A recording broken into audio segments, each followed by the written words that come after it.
నమస్తే ఫ్రెండ్స్. ఈరోజు మనము సోరియాసిస్ పేషెంట్స్ ఎటువంటి ఆహారం తీసుకోవాలో చర్చించుకుందాం. నా పేరు doctor Kanchana Lakshmi, KR herbs Ayurveda clinic, Panjagutta. రోగ నిరోధక శక్తిలో వచ్చేటువంటి మార్పుల వల్ల చాలా మందికి సోరియాసిస్ అనే వ్యాధి తలెత్తుతూ ఉంటుంది. ఈ సోరియాసిస్ పేషెంట్స్ ట్రీట్మెంట్‌తో పాటు ఆహారం యొక్క నియంత్రణ, అంటే వాళ్ళకు కావాల్సిన ఎటువంటి ఆహారం తీసుకోవాలి, ఎటువంటి ఆహారం తీసుకోకూడదు అనే విషయాల్ని మనం ఇప్పుడు ఈ వీడియోలో చర్చించుకుందాం. సోరియాసిస్ అనగానే చేప పొలుసులాగా, వెండి రంగు పొలుసులాగా చర్మం అంతా రాలుతూ ఉంటుంది.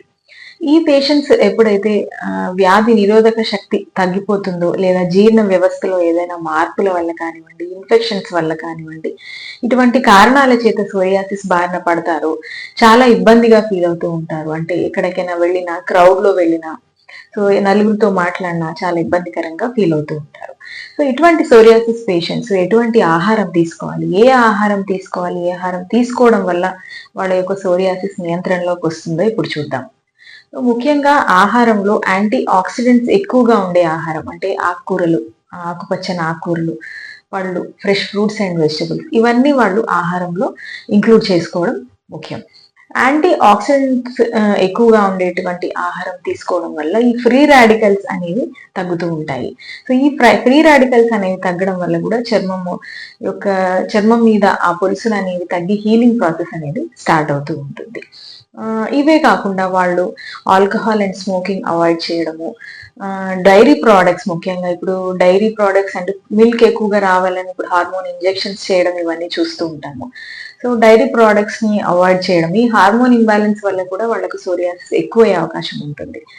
డైరీ ప్రోడక్ట్స్ ని ఆపేయడము, ఇవే కాకుండా గ్లైసిమిక్ ఇండెక్స్ ఎక్కువగా ఉండే ఆహార పదార్థాలు, లైక్ హైపర్ గ్లైసిమియాని కలిగించేవి, లైక్ ఎక్కువగా స్వీట్స్ తినడము, ఓన్లీ కార్బోహైడ్రేట్స్ అంటే వైట్ రైస్ తినడము, ఇవే కాకుండా లైక్ బ్రెడ్, మిల్క్, చీజ్ లాంటివి, ఇంకా డైరీ ప్రోడక్ట్సే కాకుండా మన బేకరీ ప్రోడక్ట్స్, టోస్ట్ లాంటివి, ఇవి ఎక్కువగా గ్లైసిమిక్ ఇండెక్స్ ఎక్కువగా ఉండే పదార్థాలు తీసుకోవడం వల్ల కూడా సోరియాసిస్ నియంత్రణలో ఉండదు.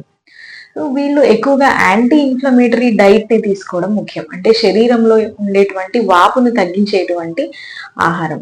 ఇందులో ముఖ్యంగా చూసుకున్నట్టయితే కార్బోహైడ్రేట్స్ తగ్గించి ప్రోటీన్ మరియు ఫ్యాట్స్ ఎక్కువగా తీసుకోవాలి. అందులో ముఖ్యంగా తృణధాన్యాలు ఎక్కువగా తీసుకోవడం, బీన్స్ లాంటివి ఎక్కువగా తీసుకోవడం, అంటే పప్పు దినుసులు లాంటివి, ఇట్లా ఫ్యాట్స్ అండ్ ప్రోటీన్స్ ఎక్కువ తీసుకోవాలి. ఫ్యాట్స్ వరకు వచ్చేసరికి ఎసెన్షియల్ ఫ్యాటీ యాసిడ్స్ ఉండేటువంటివి, లైక్ గుడ్ ఫ్యాట్స్ అంటాం కదా, గుడ్ ఫ్యాట్స్ ఉండేటువంటి నట్స్ కానివ్వండి, లైక్ నువ్వులు, అవిసెలు, ఇంకా లైక్ డ్రై ఫ్రూట్స్ లాంటివి, ఇవన్నీ ఎక్కువగా ఆహారంలో చేర్చుకోవాలి. సో నాన్ వెజ్ ని అవాయిడ్ చేయడం, లైక్ నాన్ వెజ్ లేట్ గా డైజెషన్ అవ్వడం వల్ల, జీర్ణ వ్యవస్థలో ఇబ్బందుల వల్ల కూడా మనకు సోరియాసిస్ నియంత్రణలోకి రాదు. సో రెడ్ మీట్ ని అవాయిడ్ చేయాలి కంప్లీట్ గా. సో చికెన్ అండ్ ఫిష్ మరియు ఎగ్ ఏదైతే ఉందో వీటిని తక్కువగా తీసుకోవడం మంచిది, కుదిరితే గనక వీటిని కూడా ఆపేస్తే మంచిది. సో ఇటువంటి ఆహారాన్ని కాకుండా సోరియాసిస్ ఉండే patients so coloured fruits, like purple colour fruits and vegetables like pumpkin, papaya, ఇంకా బీట్రూట్, ఎక్కువ పిగ్మెంట్ ఉంటుంది, ఎక్కువ కలర్ ఉన్నప్పుడు పిగ్మెంట్ శాతం ఎక్కువగా ఉండి యాంటీ ఆక్సిడెంట్ ప్రాపర్టీ కూడా ఎక్కువగా ఉంటున్నాయి. సో ఇటువంటి కలర్డ్ ఫ్రూట్స్ ఎక్కువ తీసుకోవడం, vitamin E and vitamin A, vitamin D ఉండే ఆహారం తీసుకోవడం, సెలీనియం, జింక్, బీటా కెరోటిన్, ఇవన్నీ ఉండేటువంటి ఆహారం ఎక్కువగా మనము తీసుకుంటూ ఉంటే గనక సోరియాసిస్ ని తప్పక అదుపులో తీసుకొని రావచ్చు. అంతేకాకుండా సోరియాసిస్ పేషెంట్స్ లో కొంతమందిలో ఒబెసిటీ ఒకవేళ ఉంటే గనక ఆ ఒబెసిటీని, సో అధిక బరువును నియంత్రించుకుంటే గనక సోరియాసిస్ ఆటోమేటిక్ గా నియంత్రణలోకి వస్తుంది. ఈ కాలంలో లైక్ కొత్తగా రీసెర్చర్స్ ఏం చెప్తున్నాయంటే సోరియాసిస్ పేషెంట్స్ ఎక్కువగా లైక్ బీపీ బారిన పడడము, అధిక బరువు ఉండడము, గుండె జబ్బులు రావడము, షుగర్ రావడము, ఇవన్నీ కూడా సోరియాసిస్ పేషెంట్స్ లో మనం ఎక్కువగా చూస్తూ ఉంటాం.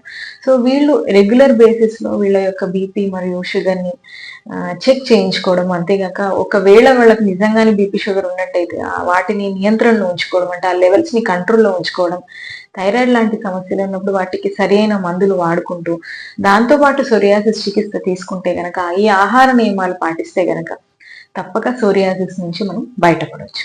Thank you. ఈ వీడియో మీకు నచ్చినట్టయితే కనుక తప్పక మా ఛానల్ని సబ్స్క్రైబ్ చేయండి.